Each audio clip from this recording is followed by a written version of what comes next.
Let's begin by offering our respects to ISKCON founder Acharya and our preeminent Shiksha Guru, His Divine Grace, A.C. Bhaktivedanta Swami Srila Prabhupada.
Srila Prabhupada ki Jai. Jai. Jai. Jai. Om Agyana Timirandasya Jnananjana Shalakaya Chakshurunmilitam Yena Tasmai Shri Gurave Namaha. Nama Om Vishnu Padaya Krishna Prestaya Bhutale Srimate Bhaktivedanta Swamin Iti Namine. Namaste Saraswate Deve Gauravani Pracharine Nirvishesha Shunyavadi Paschatya Deshatarine. He Krishna Karuna Sindhu Dina Bandhu Jagatpate Gopesha Gopika Kanta Radha Kanta Namostute Tapta Kanchana Gaurangi Radhe Vrindavaneshwari Vrishabhanu Sute Devi Pranamami Hari Priye Vancha Kalpa Taruvyascha Kripa Sindhu Vya Evacha Patitanam Pavanebhyo Vaishnavebhyo Namo Namaha. Jai Shri Krishna Chaitanya Prabhu Nityananda Shri Advaita Gadadhar Shrivasadi Gaura Bhakta Vrinda. Hare Krishna Krishna Krishna Hare Hare Hare Rama Rama Rama Hare Hare. Please repeat after me. Om Namo Bhagavate Vasudevaya. Om Namo Bhagavate Bhagavate Vasudevaya. Vasudevaya. Om Namo Bhagavate Vasudevaya. Om Namo Om Bhagavate Namo Vasudevaya. Vasudevaya. Om Namo Bhagavate Vasudevaya. Om Namo Om Bhagavate Bhagavate Vasudevaya. Vasudevaya.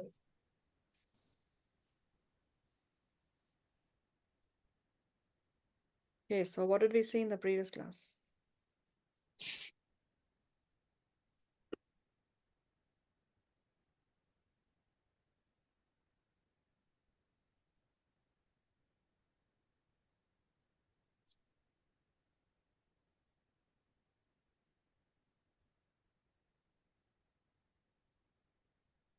Which chapter are we on?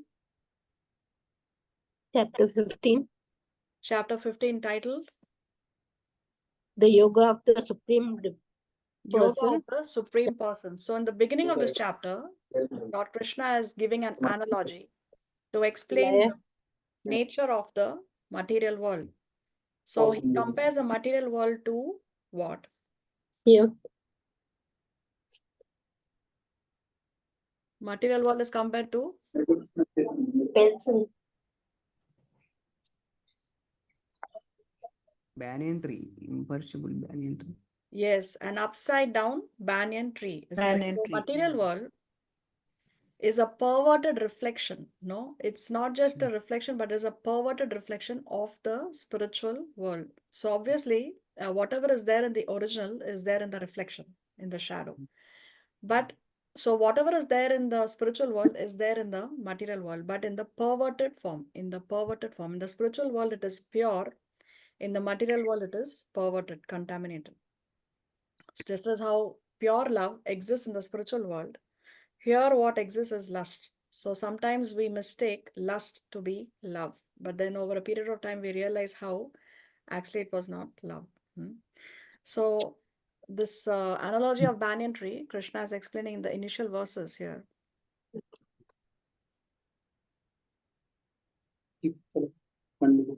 And then in text 5, Krishna is talking about the surrendering process. The surrendering process. Who can understand that the nature of the material world and who can attain to the eternal kingdom? And then Krishna describes his abode. He says he is not illumined by the sun or the moon, nor by fire or electricity. And then he says those who reach it never return to this material world. Then Krishna goes on to explain about the potency of the mind. How powerful is the mind? So he says how the living entities in this conditioned world, the living entities in this material world are although they are the eternal fragmental parts of Krishna, because they are conditioned, because they have this material body, they are struggling very hard with what they are struggling very hard with the six senses, which include the mind. So today we will start from shloka number 8. Who can read today? I can read, Mataji. Thank you, Jagrati.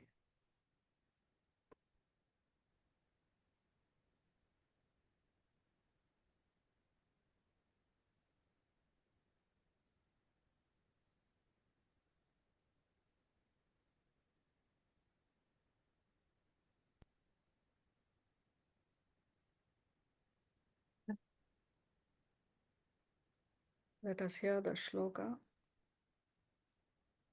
शरीरं यदवाप्नोति यच्चाप्युत्क्रामतीश्वरः गृहीत्वैतानि संयाति वायुर्गन्धानि वाशयान्. Translation. The living entity in the material world carries his different conceptions of life from one body to another as the air carries aromas. Thus he takes one kind of body and again quits it to take another. Hare Krishna. So how does a living entity, how does the jiva attain his next body? This is what Krishna is describing here. So what is Lord Krishna saying? The living entity in the material world carries his different conceptions of life from one body to other. So because at the time of death, from the gross body, the soul, the soul leaves the gross body along with the subtle body. And the subtle body has our mind, intelligence, and false ego. So we are carrying the impressions on our mind of whatever we led in that lifetime. Those impressions are captured in our mind. So depending on what our thoughts are, what are the impressions on our mind, what is it that we are thinking, that determines our next body. So we are carrying the different conceptions from one body to another body. And this is the reason why you will see not all children are the same. Although all are means not all children at the time of birth, you can say now that all children, it's not the starting, the starting point of every person is not the same at birth. It's not the same at birth. There is no reason why you can explain why unless you don't accept reincarnation. There is no way one can explain why some child is born in a rich family, some child is born healthy, some child is born to educated, civilized parents, while on the other side, some children are born blind, born perhaps in the slum areas where it's hard to make ends meet, or some children are born with a disease. Sometimes children are born with a hole in the heart, some children are born with so many other health issues, born blind, deaf. So what is the reason? If everybody is starting off with a clean slate at the time of birth, then why is it that some of them have privileged births and some others do not have?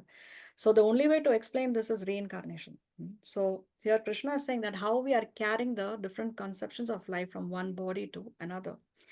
just as how the air carries aromas. Now, the air by itself does not have any aroma. But if the air is passing through a nice rose garden, it will carry the aroma of those fresh roses. But if the air is going passing through a filthy, dirty sewage, then it will carry the aroma of that sewage, isn't it?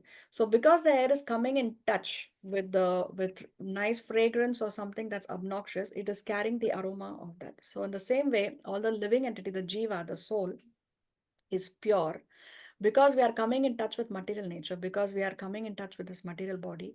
Therefore, we are also carrying the different conceptions.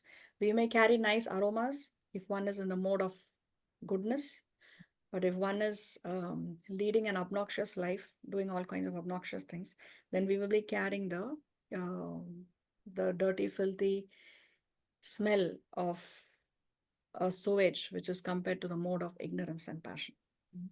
So then Krishna says, thus he takes one kind of body and again quits it to take another. So this is going on over and over and over again. See here in this picture. A boy is dancing before the deities of Radha Krishna. Here you can see he's in a temple and there is kirtan going on and they are dancing in front of the deities of Radha Krishna.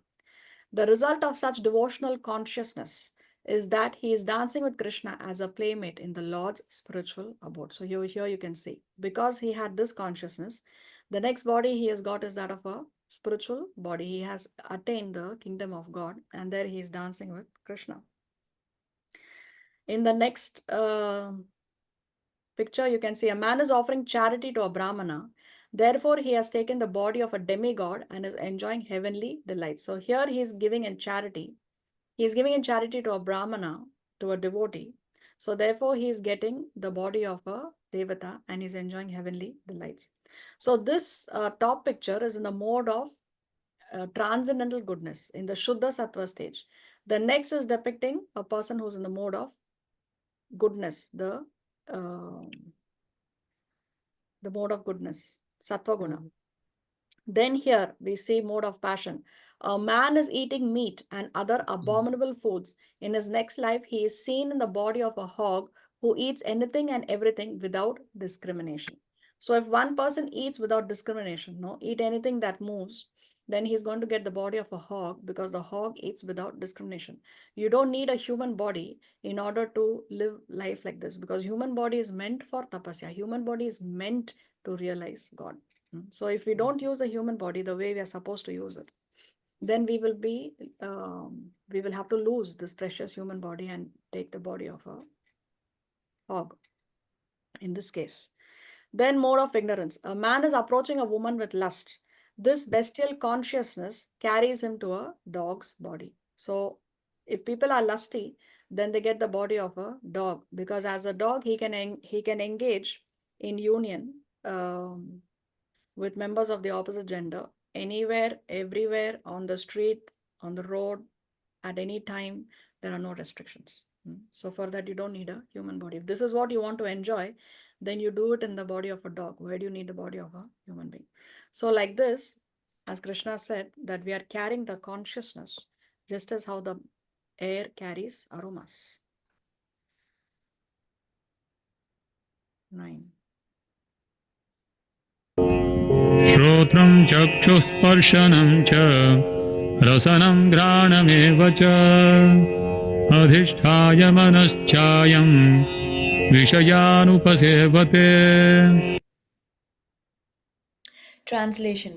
The living entity, thus taking on another gross body, obtains a certain type of ear, eye, tongue, nose, and sense of touch, which are grouped about the mind. He thus enjoys a particular set of sense objects. Hare Krishna.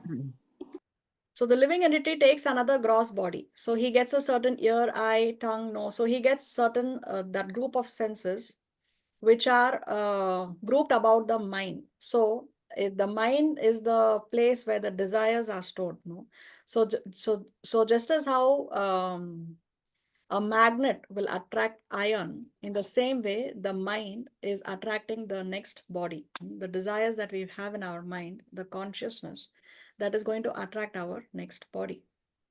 And all the senses are going about doing that which the mind wants, which the mind wants. If the mind is attracted to, let's say the mind is attracted uh, to lusty desires, no, then then the entity wants to see, hear, touch accordingly, no, taste accordingly, like that. So the whole thing depends on what is the consciousness, what is it that the mind wants. So all these senses are grouped about the mind, Krishna says.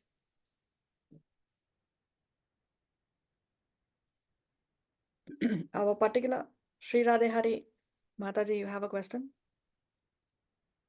Yes, Mataji, I had a question about 8. You talked about consciousness carries a person to the different body, next body. But would that consciousness be called senses? Because I know subtle body is the one that carries the mind, intelligence, and soul ego to the different body, to the next body. But that's not senses, right? It is considered to be senses, but it's not senses. It's subtle body, correct? Consciousness, you mean here by subtle body, correct? Yes. It's not senses, right? There are subtle senses, no? Subtle sense. Because see, when we have lusty desires, it is, see, when one, with the gross senses, we engage in gross activities. But when we are doing something, for example, when somebody is watching porn, so he may not be directly engaging in illicit sex, but in a subtle way, he is engaging in illicit sex. So you can use the word subtle there. Subtly, it is there in the mind as the impression of that gross activity. Okay, in like one question, so senses are involved, but they are called subtle senses. Yes, Is in a that subtle right? way. In a subtle way. Okay, thank you so much. Can we proceed?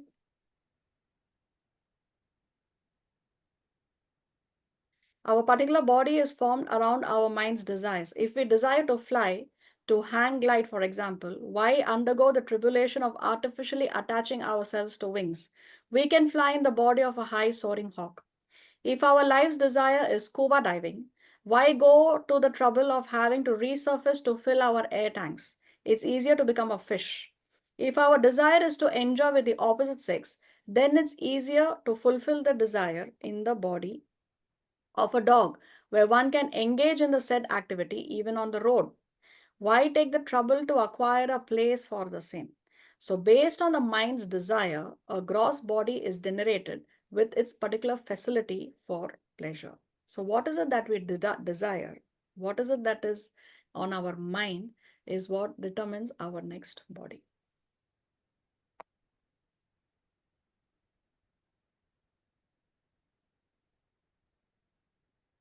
उत्क्रामन्तं स्थितं वापि भुञ्जानं वा गुणान्वितं विमूढानानुपश्यन्ति पश्यन्ति ज्ञानचक्षुषः. Translation. The foolish cannot understand how a living entity can quit his body, nor can they understand what sort of body he enjoys under the spell of the modes of nature. But one whose eyes are trained in knowledge can see all this. Hare Krishna. So who can understand? Who can understand this fact that one is carrying the impressions from the previous body to the next body, no? And that is what is determining our next destination. So Krishna says that the foolish cannot understand this. They cannot understand how a living entity can quit his body, nor can they understand what sort of body he enjoys under the spell of modes of material nature. So a foolish man will not be able to understand this.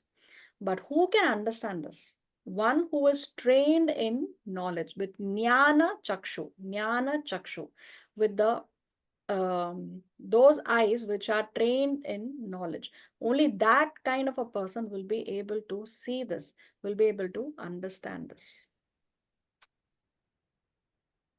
So Krishna talks more about this in the upcoming verses.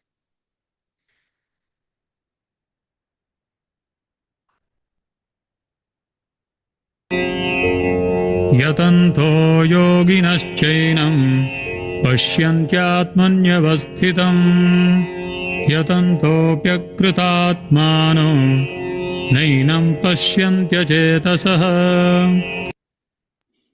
Translation. The endeavoring transcendentalists who are situated in the self realization can see all this clearly. But those whose minds are not developed and who are not situated in self realization cannot see what is taking place, though they may try. Hare Krishna. So one who has that jnana chakshu, Krishna says, those transcendentalists, those who are self-realized, they can see this clearly. But those whose minds are not developed and who are not situated in self-realization cannot see what is taking place. So if we see and try to understand things from the material angle of vision, then we will never be able to understand. Then we start to question, oh, does God really exist? Oh, God is so unfair. Oh, what did this just born child do? Why is he suffering? No, uska karam to zero hai. No, people say that he has not done any bad karmas. This child is just born, so why is he suffering? So a person who does not have this jnana chakshu, he is not able to see from the eyes of knowledge. Those who are not self-realized, they cannot see what is taking place. Although they may try. How can such people try to understand? No. So how can they try to understand? Now Krishna will talk about how they can try to understand.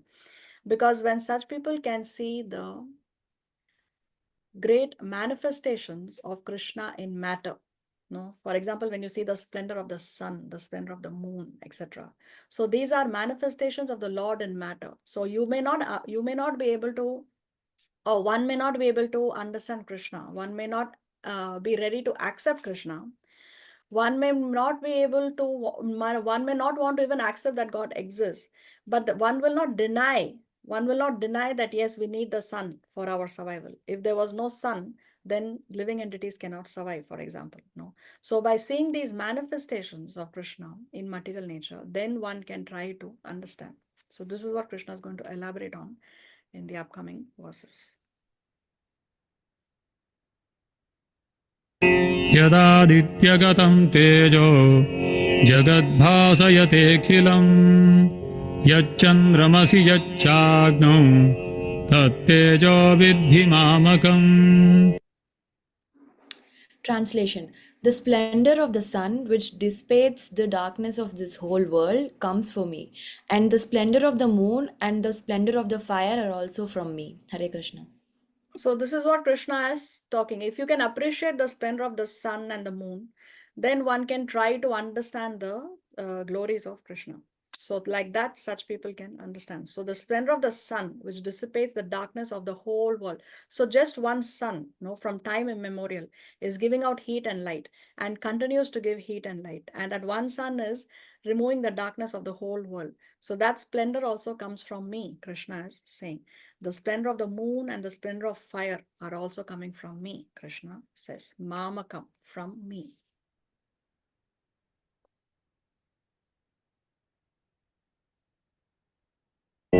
गामाविश्य च भूतानि धारयाम्यहमोजसा पुष्णामि चौषधीः सर्वाः सोमो भूत्वा रसात्मकः. Translation. I enter into each planet and by my energy they stay in orbit. I become the moon and thereby supply the juice of life to all vegetables. Hare Krishna. So how come such huge planets, such huge planets are floating in space? So Krishna is saying that they stay in orbit because of my energy. So Krishna is saying, I enter into each planet and by my energy, they stay in orbit. Then he says, I become the moon and thereby supply the juice of life to all vegetables. So the vegetables, the fruits, they have juice, when we can extract the juice from the fruits and vegetables. So that juice is there in those vegetables because of the moon, That's it. I don't know if it's still followed nowadays, but previously, after Purnima, usually the farmers would prefer to cut the vegetables and the fruits and vegetables from in their farms, because after Purnima the fruits and vegetables would be very, very juicy, very, very ripe and juicy. Why? Because it's from the moon that they are getting the juice.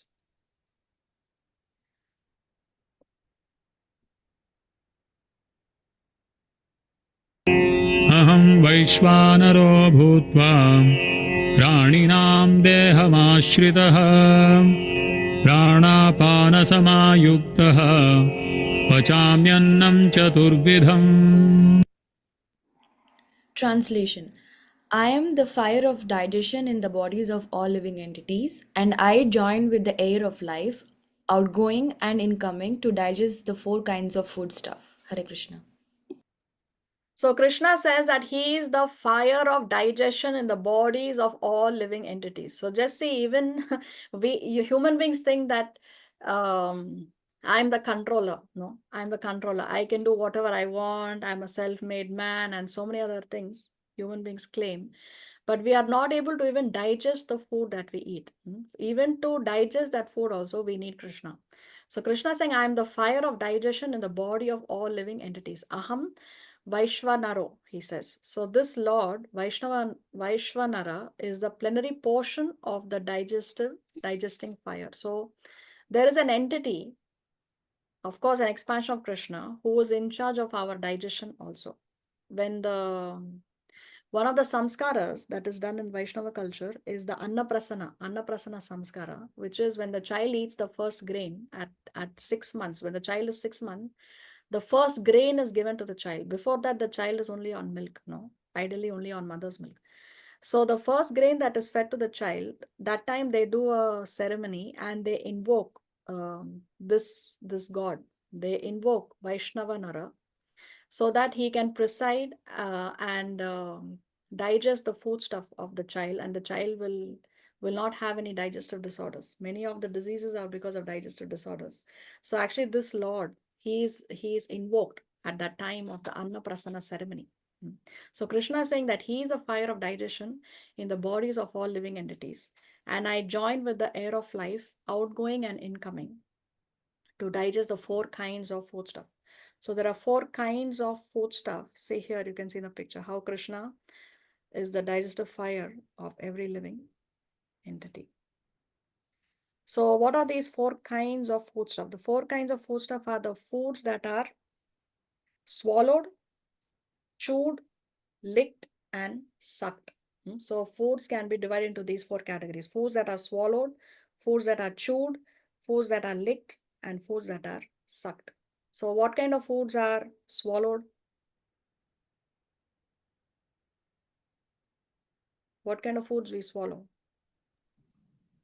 Water, juices, liquids. Water, juices, liquids, etc. Yes. Then what kind of foods we chew?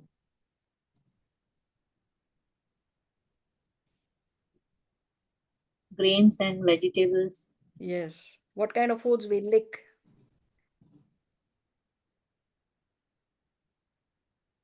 What kind of foods we lick? Ice cream. Ice creams, very nice. Honey. What kind of foods we suck? Ice. Ice, very nice. Sugarcane, no? So like this, Krishna is saying that he digests the four kinds of foodstuff.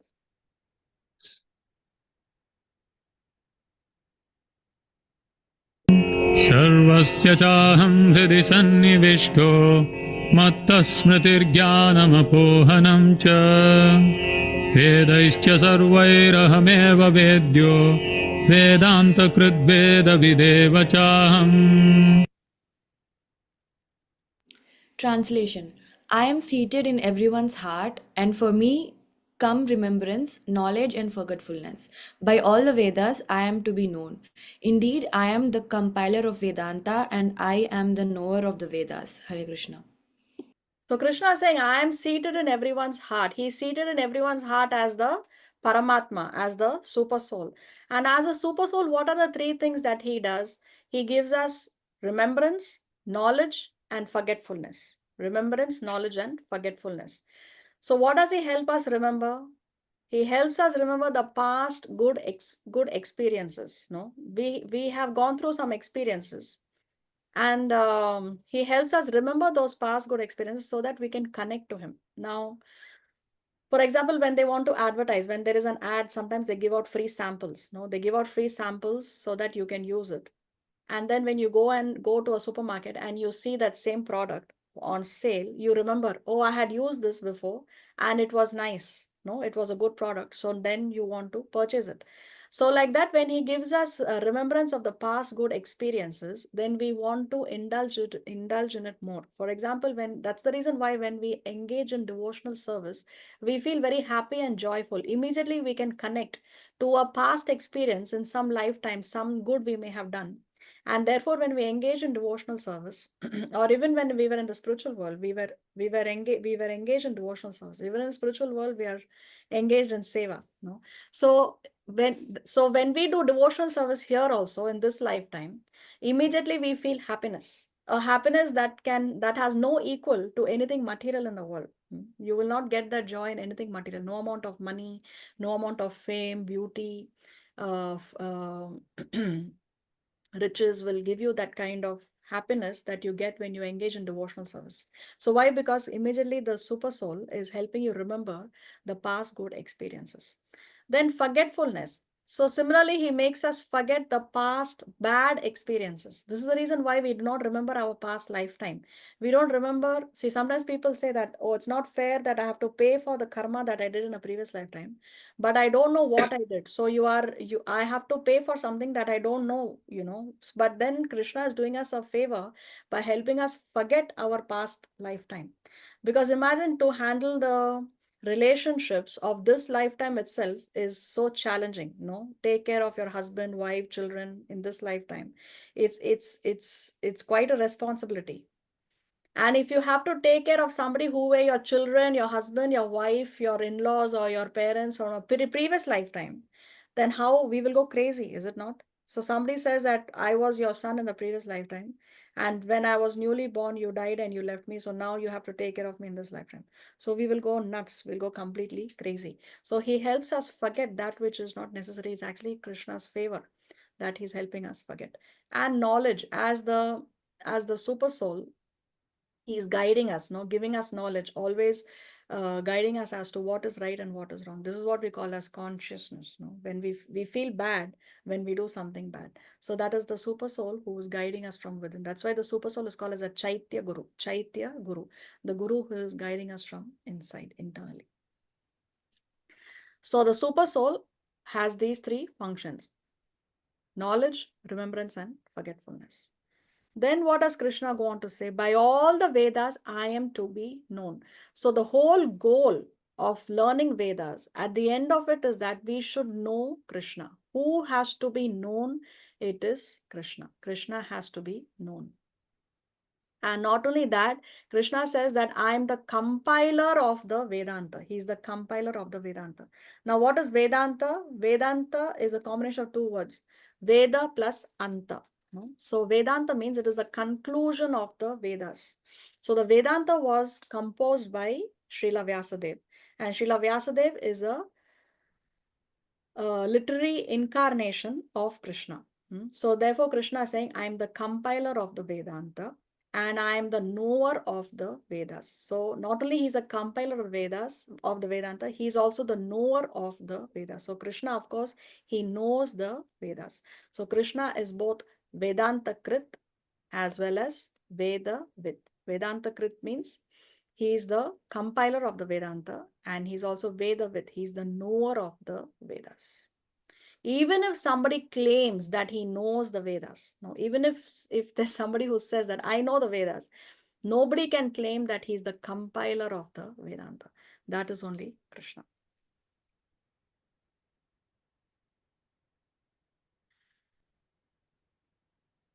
So this is a summary of these verses, how one can get knowledge by perceiving higher arrangement in material world. So at the cosmological level, when Krishna spoke about the splendor of the sun, then at the terrestrial level, how he's entering into each planet, and then at the physiological level, how he's a fire of digestion, and also at the spiritual level, how he's the super soul.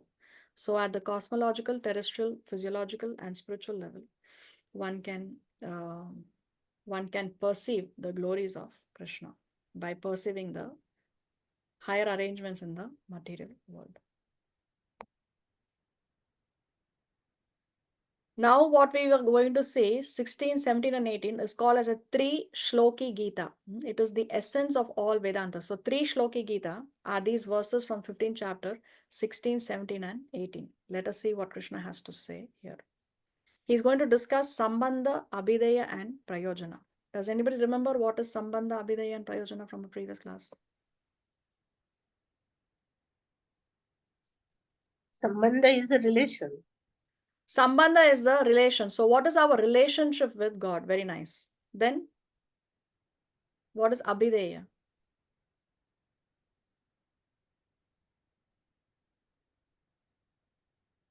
Once we know what is our relationship with God, then what is it that we have to do with regard to that? That is Abhideya. And after we do what we have to do with regard to our relationship with God, then what is the result that we obtain? That is Prayojana. So what is our relationship with God? That we are eternal, His servants.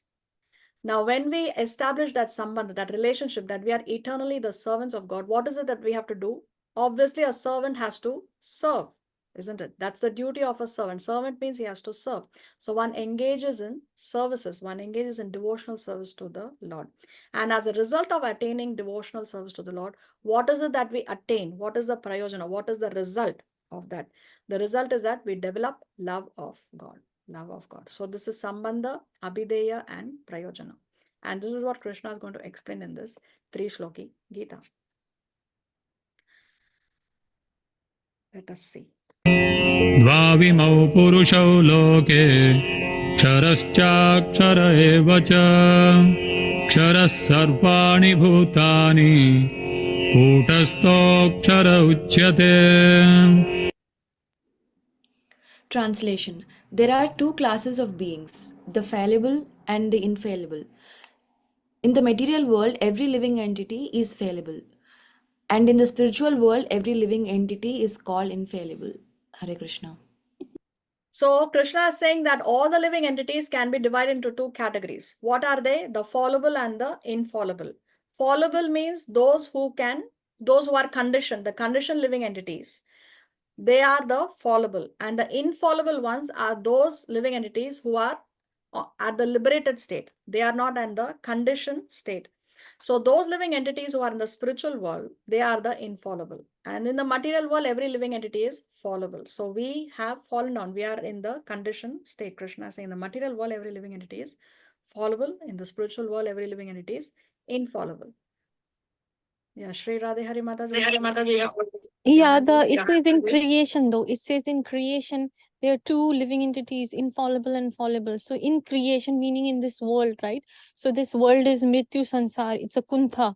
So with those people who come here and they're liberated and they're infallible, so they don't change their body. It says in Bhagavad Gita, and they don't have a material body, right? They come with their original body and they go back with their original body. And then when they're staying here, they're infallible, so they're liberated.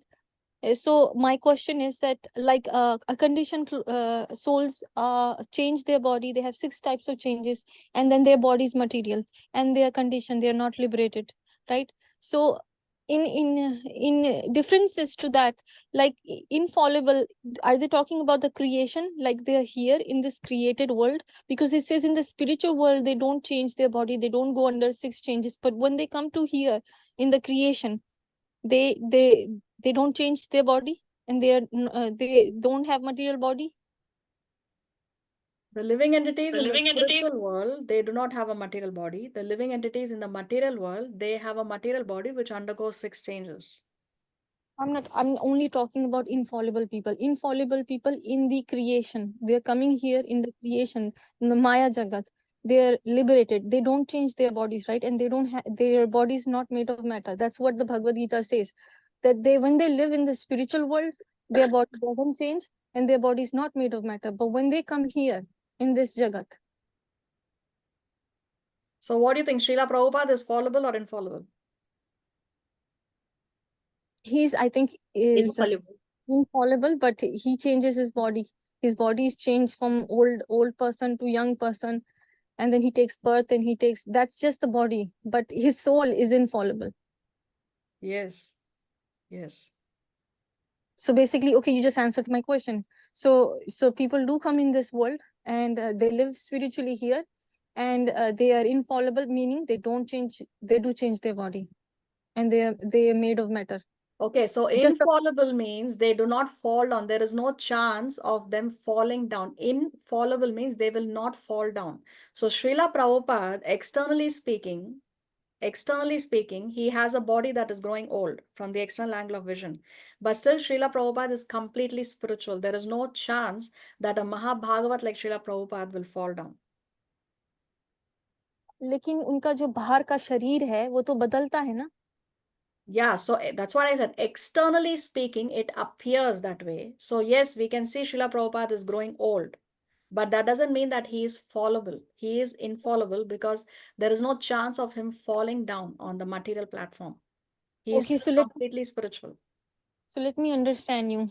He's infallible because his soul is infallible because he can never fall down like conditioned souls can. But now, his body still changes because it's made of matter, and it has 6 changes. Correct? Yes. Okay, thank you. That's all I wanted to know. Hare Krishna. Hare Thank you Krishna. so much.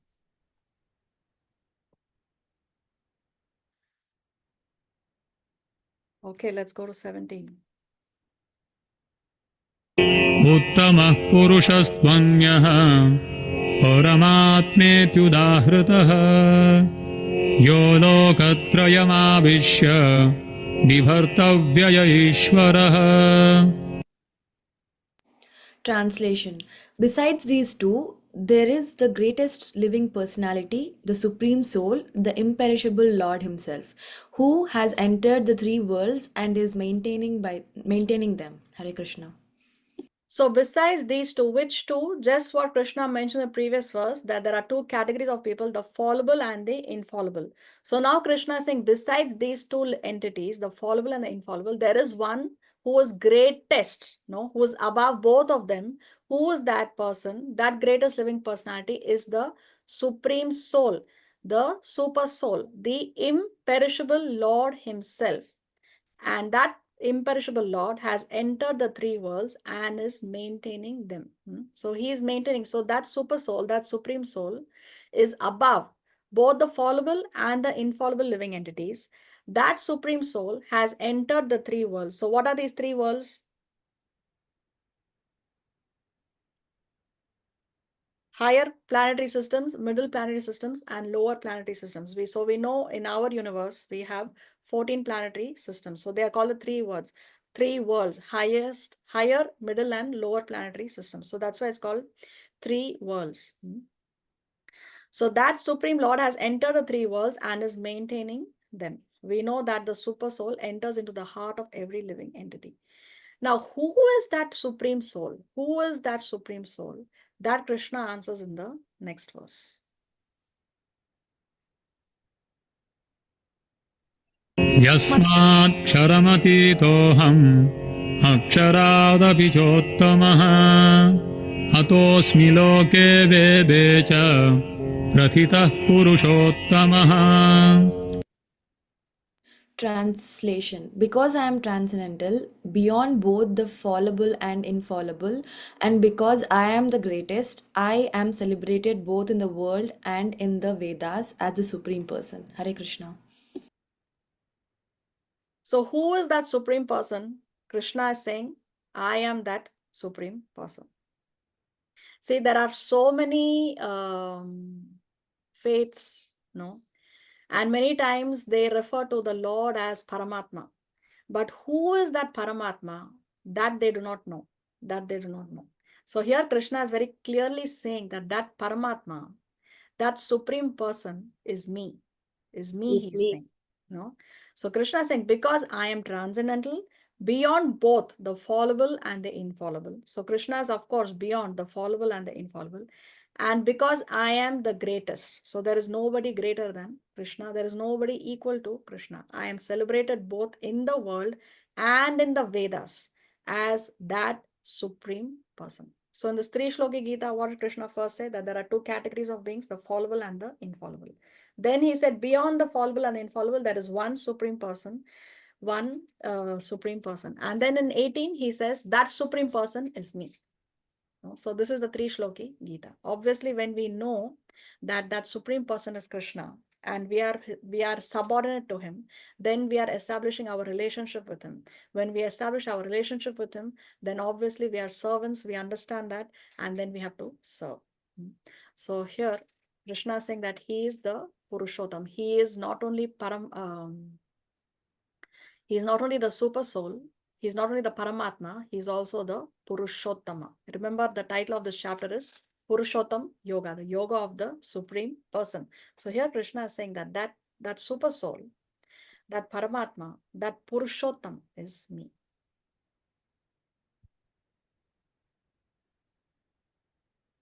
"19. यो मामेवमसम्मूढो जानाति पुरुषोत्तमं स सर्वविद्भजति मां सर्वभावेन Bharat.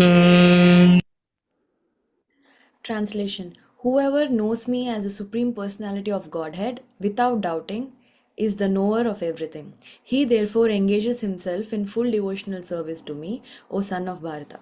Hare Krishna. So previously Krishna established a Sambandha, now he's talking about Abhideya. So therefore what Krishna is saying, after knowing Krishna as a supreme personality of Godhead, without doubting he is a knower of everything. So once you know Krishna as a supreme personality of Godhead, there is nothing more further needed to be known. You know everything that you need to know to take you back home, back to Godhead. So beyond Krishna, there is nothing more known to be known. So after you know that, then that such a person engages himself in full devotional service. So Abhideya. What do we do after we know this? Abhideya. We engage in full devotional service to Krishna.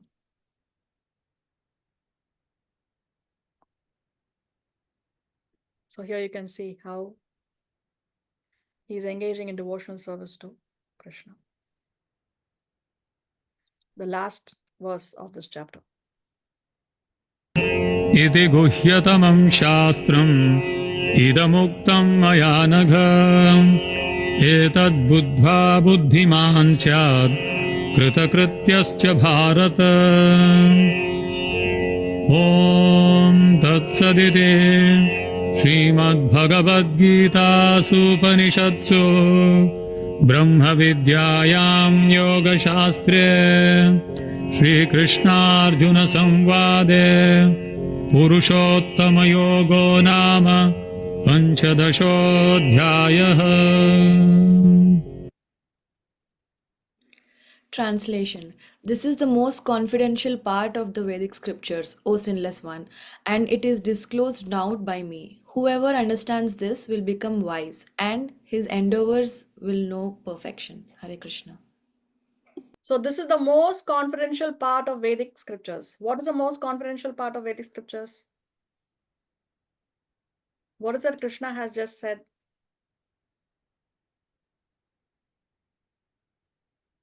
One who understands Krishna. One who understands that Krishna is Purushottam. One who understands that Krishna is Paramatma and Purushottam. Then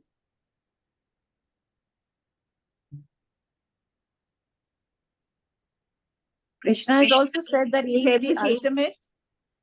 Then he There doesn't was have to do no one, anything else. there's no one greater than him. okay, and then so therefore what does one do?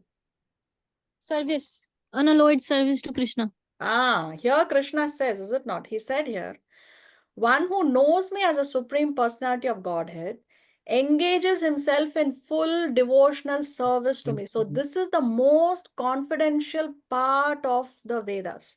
Not everyone knows this. This we come to know only when we read the scriptures, the Shastra. Otherwise, there are so many misconceptions and there is so much confusion. But Krishna is not leaving any doubts. Very clearly, he is stating that he is the supreme person and that we have to engage in devotional service to him. So Krishna is saying this is the most confidential part of the Vedic scriptures. Then he says, "O sinless one." So he is referring to Arjuna as sinless. What name of Arjuna means that he is sinless?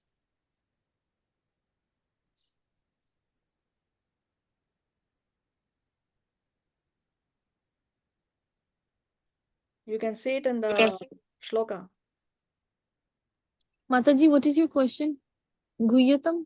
What Anaga. name of Arjuna means that he is sinless? Anaga. Anaga, yes, Anaga. So he is referring to Arjuna here as Anaga. No, he says, "O sinless one, it is disclosed now by me." Now, why is he referring to Arjuna as sinless here? Is because to understand Krishna, one should be free of sin. One has to be free of sin. So because Arjuna is free of sin, he is referred to here as Anaga, and he can understand this. He can understand this. So whoever understands this will become, what are the results that one obtains by understanding this? Krishna says that such a person will become wise and his endeavors will know perfection. So one will attain perfection and one will become wise. This is the result of knowing Krishna as the Supreme Personality of Godhead, as both Purushottam as well as the Paramatma. Then we can attain perfection and we can become wise. So first we have to make ourselves completely free of sins. Only then we can engage in devotional service and only then we can understand Krishna. No, both in hand. We can start off devotional service. No rules, no regulations. Anyone, anywhere, anytime, any place. No, there is no condition. So one can engage in bhakti. Whoever one may be, wherever one may be, under any circumstances one may be, anyone can engage in bhakti. So as we engage in bhakti, automatically our propensities to not engage in sinful activities will go. No, it will reduce automatically until it comes to zero. So because bhakti does not only remove, bhakti does not only teach us not to engage in sinful activities, it even removes the propensity, even the temptations, no, because it clears our mind also. So even that temptation or the thoughts or even a thought to harm someone will not come to us. The process of devotional service is so potent and so powerful, so potent and so powerful. See, one may think that, oh, I want to hit that person out of some enmity, but may not actually do it, may refrain because he says, okay, I will be legally implicated. No. But then what devotional service does is it even removes such thoughts from your mind. Even that propensity to commit sin will be removed. That such is the potency of devotional service. Such is the potency of devotional.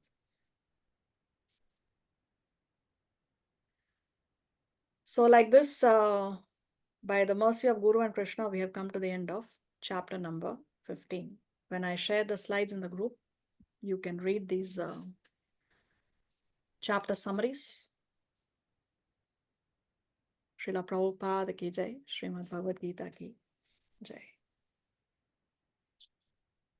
Does anybody have any question or comment from chapter 15?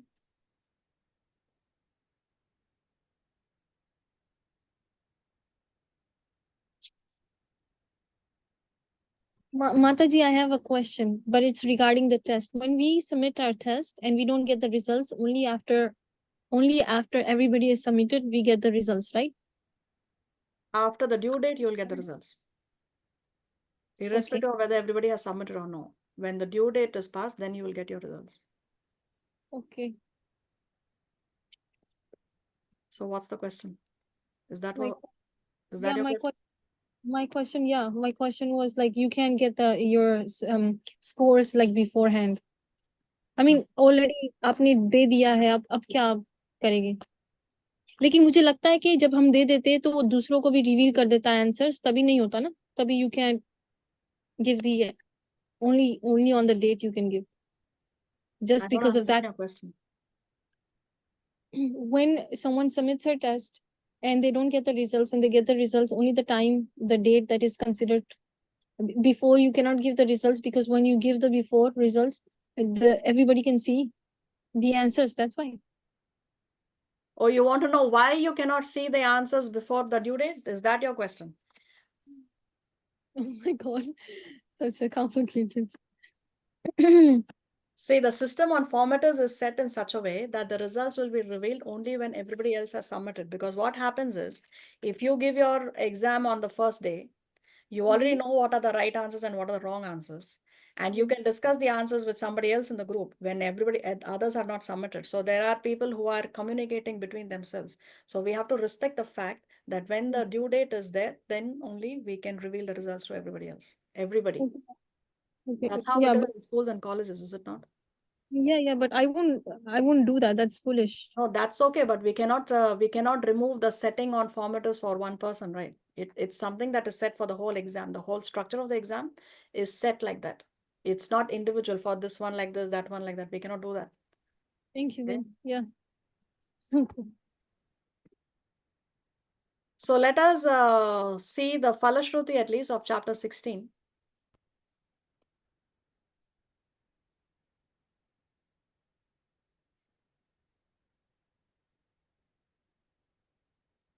So chapter 16 is titled The Divine and Demoniac Natures. It has 24 verses. And we saw in chapter 15 how Krishna is describing the perverted tree of material existence. So in that inverted tree of material existence, on top we have people who are in the mode of what? Goodness, passion, or ignorance? Goodness. Goodness. Goodness. So they are almost close to perfection, no? So they are right there, just ready to take the next step and go to the spiritual world. Then below that we have people who are in the mode of Uh, Passion. Passion. And below that we have people in the mode of Intolerance. ignorance. Ignorant. Ignorance. Yeah, So ignorance. what is the nature of those people who are in the upper part of the tree of material existence? No. So those are people with divine natures. And those who are in the rock bottom of the tree of material existence are those who have demoniac natures. So this is what Krishna is going to explain in chapter number 16, the divine and demoniac natures. So this is the title of chapter number 16. But of course, we need to know why we should learn, read, recite, understand this particular chapter. So the Falashruti of chapter number 16, as described by Lord Shiva to Goddess Parvati in the book called, what's the name of the book? Padma Purana. Yeah, Padma Purana is a conversation between Shiva and Parvati. No, Vishnu and Narayan. Vishnu and Lakshmi. yes. So Padma Purana is a conversation between Lord Vishnu and Goddess Lakshmi. And then there is a conversation between Lord Shiva and Goddess Parvati, and that is titled as Gita Mahatmya. Gita Mahatmya. Yes, very nice. So how many chapters in Gita Mahatmya? 18. 18. 18. How many chapters in Bhagavad Gita? 18. 18. So, okay. So chapter number 16 of Gita Mahatmya is glorifying chapter number 16 of Bhagavad Gita. So what is a Falashruti? So Lord Shiva is saying that in Gujarat, there is a town called Saurashtra. So Saurashtra is modern day, which city? Gujarat. Gujarat state, city? Surat. Surat, yes, Surat. So in Gujarat, in a town called Saurashtra, which is modern day Surat, there was a king called Khadga Bahu. And he lived very, very opulently, just like another King Indra. So we know King Indra is the king of heaven, and he is living in a lot of opulence. So this King Khadga Bahu is living in Saurashtra, just like he's another Indra.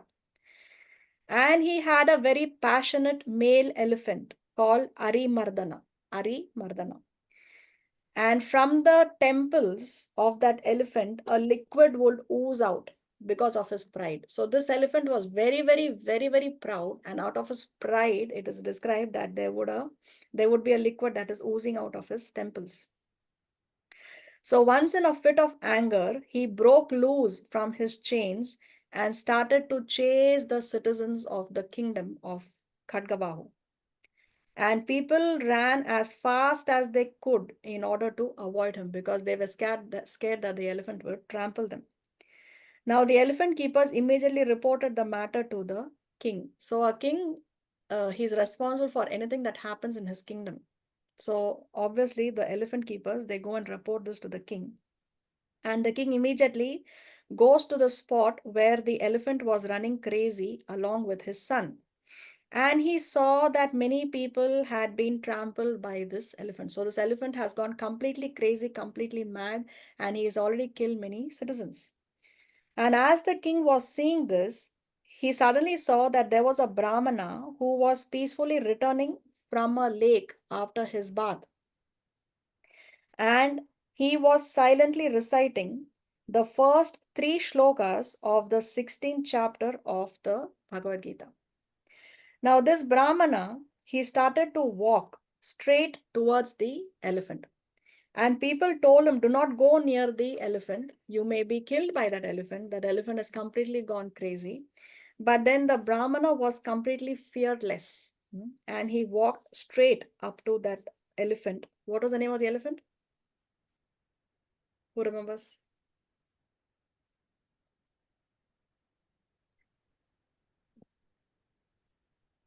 Gajendra. No. The elephant's name was Arimardana. Arimardana. Okay. So this Brahmana walks up straight to Arimardana and starts to stroke him. The elephant lost all anger and lay down peacefully. Everyone was shocked to see what has just happened, including the king. So now what happens? The king approaches this Brahmana and asks him. So he asks him, what austerities have you done? What austerities have you performed to attain such peacefulness, such peacefulness? So the Brahmana said, every day I recite some shlokas from the 16th chapter of the Bhagavad Gita. Now the king requested Brahmana, please come to the palace. The Brahmana goes to the palace, and then the king offered him 100 gold coins. He gave it to the Brahmana in charity, and he requested him to teach those verses from the 16th chapter to him. Then the king also has learned these particular shlokas from this Brahmana, and now the king started to chant those verses for some time. And one day, the king himself went to the place where the mad elephant was and ordered that he should be released. Now the citizens were upset that again now the king wants us to set the elephant free, and again he will run amok, again he will kill people. But then the king said that set the elephant free.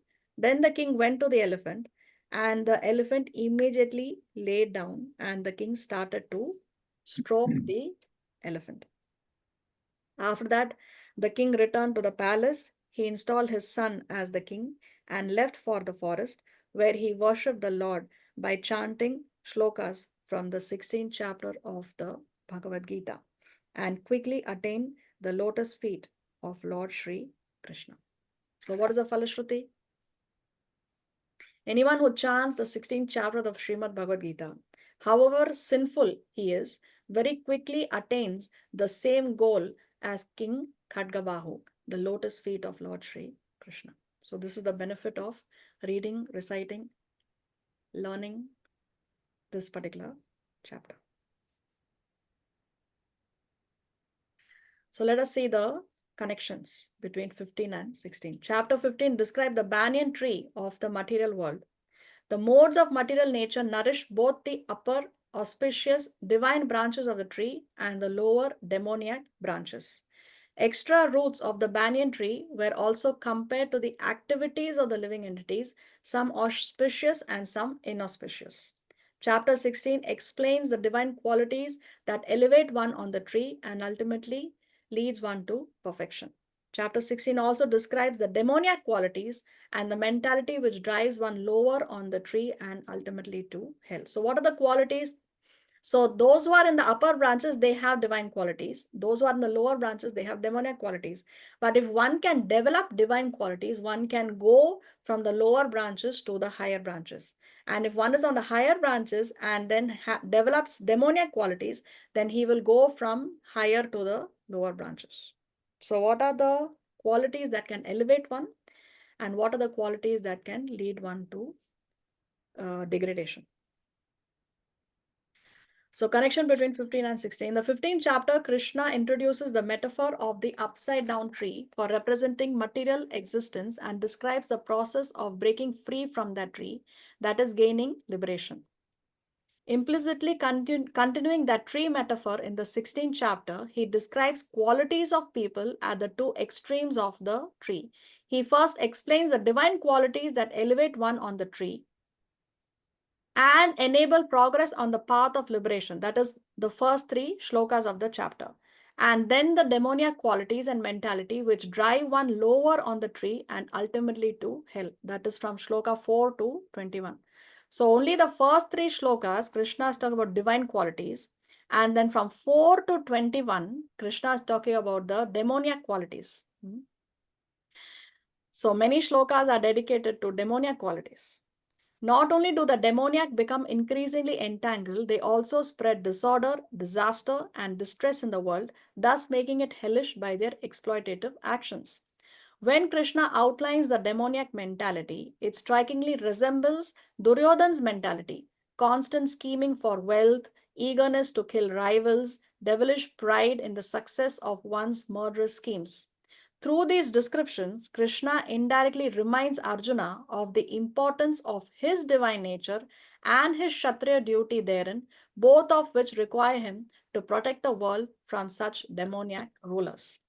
Given Krishna's purpose of activating the protector within Arjuna, he describes the horrors of the demonic nature over 18 verses, after summarizing the divine nature in just 3 verses. So this is why Krishna is elaborating on the divine and demoniac qualities, so that Arjuna's protective nature can be activated, and he can see what would be the effects if a demoniac person like Duryodhan is going to be crowned king. It will create so much chaos in the society for several generations and several years to come in the future. So this is the reason why Krishna is talking about divine and demoniac natures. So this chapter is divided into 4 sections. The first section, transcendental and demoniac nature. So the first 3 shlokas are clubbed together in this chapter, and Krishna is talking about the divine natures. But this we will see in the next class if Krishna so sanctions. Okay, so in the next class, we will immediately start with the first shloka of chapter number 16. Srila Prabhupada ki Jai. Any questions or comments? Hare Krishna Mataji, thank you for a very beautiful class. I have a question, like for Jamnashmi, I know we are supposed to fast and break at midnight, but do we eat Ekadashi Prasad or can we eat grains? Okay, so the GBC undertaking is, the GBC has given this order to all the ISKCON temples that you can cook the prasad according to your circumstances. According to your circumstances. So if you are going to a temple, your local authorities are serving grain prasad, then the GBC says you can have that, because every temple is cooking prasad for the devotees according to their circumstances. So, but if you are not going to the temple, then you can choose what is suitable to your circumstances. If you feel that you can have non-grain prasad, Ekadasi prasad, then you have Ekadasi prasad. In my case, I have whatever the temple serves me. See, we have to understand that we are devotees and we are under our temples, they are our administrators, right? That's the administration of the temple. And the temples are under the GBC rule. And Srila Prabhupada has, we know that the GBC is the ultimate authority in ISKCON. The GBC is the ultimate authority in ISKCON. So the GBC has given the authority to the temple to decide. And that temple is your higher authority. You just follow the instruction of your authority. Yeah, But if see, you are there's not going to the temple, and you're going to break your fast at home at 12 midnight, then you can, and if you can, if your health permits, after fasting till 12 midnight, if you can have non-grain Ekadasi Prasad, then that's the best. But if you can't do it because of health reasons, then you do what you can according to your circumstances. okay. So what about, okay, like if you have to take medicines, right? So can we like take it before sunrise? Or can we take it during the day with water and not eat anything? So if the medicines are life-saving medicines that you cannot do without for one day, then you'll have to take it much before sunrise, when it's completely pitch dark, maybe around 3, 4 in the morning. But if you can do without it, then better to do without it. If sometimes there are medicines that are just for vitamins or hemoglobin and things like that, then there's nothing will affect you in one day. But if there are some life-saving medicines that can affect your, I don't know, blood pressure or diabetes or something like that, then you can take it before sunrise, much before sunrise. See, ideally, Janmashtami fast means the previous day you have your dinner, right? You have your dinner, and then it's not in the spirit of the Shastra to get up again at 2, 3 in the morning and eat something. I know you're talking about medicines. You're talking about medicines, but I'm talking about food because sometimes this tendency is there that they'll get up at 2 or 3 in the morning to eat something because next day is a fasting day. But it's not in the spirit of the Shastra to fast like this, because still the mentality is I want to eat, I want to eat. So you have your dinner the previous day, and then when you get up next day, you fast till 12 midnight because that's when Krishna appeared. Okay. Yeah, I'm just asking for medicine because I have thyroid, so I have to take that Yeah, medicine. okay. So if it's thyroid and it's serious, then you can take it like that, because I don't know what are the implications of not taking a thyroid medicine for one day. I don't know. So you have to see how serious it is and decide accordingly. It's funny, you know, I have two temples, maybe an hour, like an hour, 30 minutes, an hour, 40 minutes from my home. But for Balaram Jayanti, when I went, I didn't know they had, they said because it's Guru Tattva, you only eat Ekadashi Prashadam. But then Oh, at the same time, at the other the temple, they had normal food. And I exactly. didn't So know that's that. why, yeah, because the GBC undertaking is such that the temple can dispense, because sometimes in some temples it's not possible to make Ekadasi Prasad for so many factors. Sometimes there are lack of people who can do the seva. No, sometimes there are not so many qualified cooks who can cook. Ekadasi feast is not easy. It's also more expensive. No, Ekadasi food is more expensive. So there are so many factors at temples. So the GBC has left it to the temple to decide. And what I do if I'm in the temple, because the temple is my authority and that authority is under the GBC, I eat whatever the temple offers me. Okay. So another thing I want to ask you, if someone is not Dikshit yet, can they like volunteer and work in the kitchen temple and cook or no? Yeah, you can cut and chop and wash and clean the dishes, that you can do. But usually in the one who cooks, the one who is actually cooking, no, using the fire and putting the stuff in Yeah. the pot to cook, one who's using the fire, that person usually at least should be initiated. Sometimes some temples say that they should be second initiates, and some temples say that okay, if they are just following the 4 regulative principles, that is sufficient. So that again depends on your local authorities. What is the standard that your local temple authorities have set? Okay. Thank you so much, Mataji. Hare Krishna. Hare Krishna. Anything else? I think Divya had her hand raised before. Hare Krishna, Mataji. Hare Krishna. Next day we celebrate Prabhupada's appearance, right? Yes, next day of Janmashtami is Prabhupada's appearance day. That's right. So on So again we Janmashtami, we fast break the till, fast after 12 midnight, and then next day till 12 noon again we fast. so we eat at 12 midnight, whatever we get in the as prasad in the temple or house. Then again till 12 noon, and after that you can eat whatever you want. Yes, yes, And that can be Ekadasi or non-Ekadasi food, right? yes, yes. Okay, thank you. And then you have a 1 day gap, and then after that again it's Ekadasi fasting. Oh, okay, Yeah, okay. because Ashtami, then comes Navami, then the 10th day you have 1 day gap, and then again it's Ekadasi.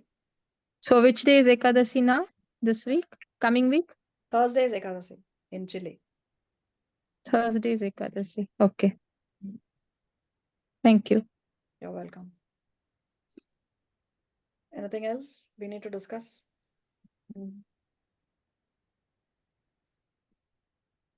I was actually yesterday I saw one. I'm not able to get that reference now.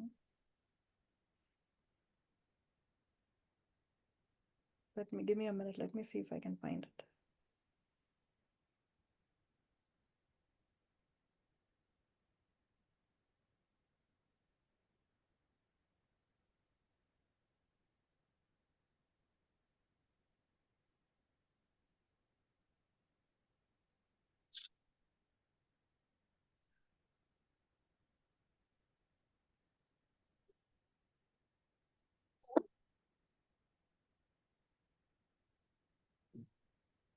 I saw a PDF which was talking about the glories of Janmashtami fasting. It is equal to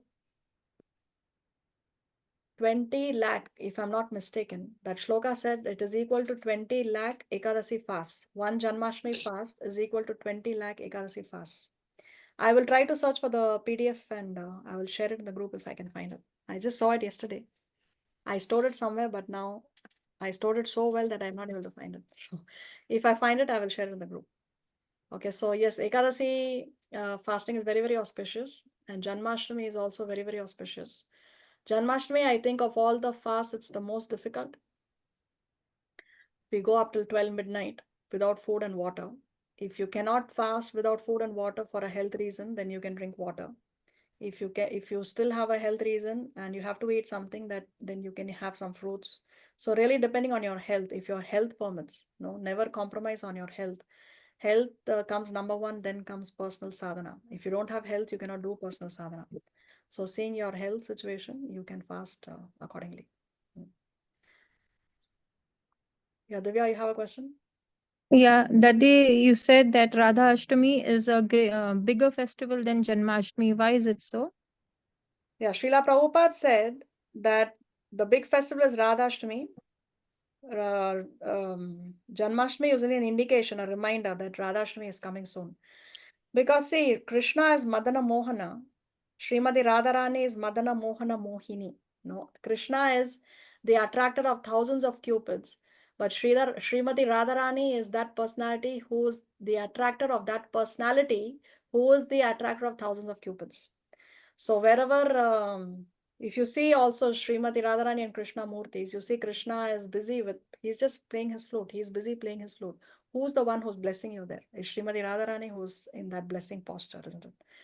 So Srimati Radharani is more important than Sri Krishna. Even if you see the Shastras, don't speak so much about Srimati Radharani because it's a very, very confidential subject matter, very, very confidential subject matter. If you see the lectures also of so many speakers, there is very less that is spoken about Srimati Radharani. Once in a year, we get the license to speak about Srimati Radharani on her appearance day. But when it comes to Krishna, you will find so many lectures. It's not so confidential subject matter like that of Srimati Radharani. So Srimati Radharani is a very, very confidential subject matter. That's why it's more important. So do we fast on Radha Ashtami also, the same way we Yes. fast for Janmashtami? No, Radha Ashtami is Srimati Radharani is more merciful. We fast only till 12 noon. Okay. That is 15 Thank days you. after Janmashtami. Okay. And I heard that for Radha Ashtami, it's very important to offer sesame oil. Is it? Oh, I'm not aware of that. I will check it up and I'll let you know. I'm not aware of that. Okay.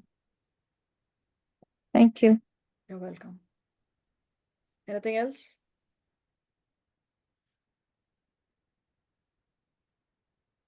Okay then, since there are no more questions or comments, we will see you in the next class where we'll immediately start off with the first shloka of chapter number 16 of Krishna. So, sanctions. Till then, have a nice weekend. Krishna consciousness. Vancha kalpatarovyaschа kripa sindhu vyevacha patitanam pavanebhyo vaishnavebhyo namo namaha. Srila Prabhupada ki jai, Srimad Bhagavad Gita Jai, ki jai. Jai. Hare Krishna, Mataji, Dhanva Pranams. Hare So Krishna. Mataji, you said 12 o'clock, right, for Radha Ashtami as well? Yes, 12 noon. Okay. And then after that, we can eat anything, or it has to be Ekadashi Prashad? It can be grain prasad. Not anything means it should be prasad. You can have grain prasad. Okay. Thank you. Hare Krishna. Okay, Dhanva Hare Pranams. Krishna. Hare Krishna Mataji Dandavat. Hare Krishna. Hare Krishna, Sanam. Thank you. Hare Krishna. Thank you.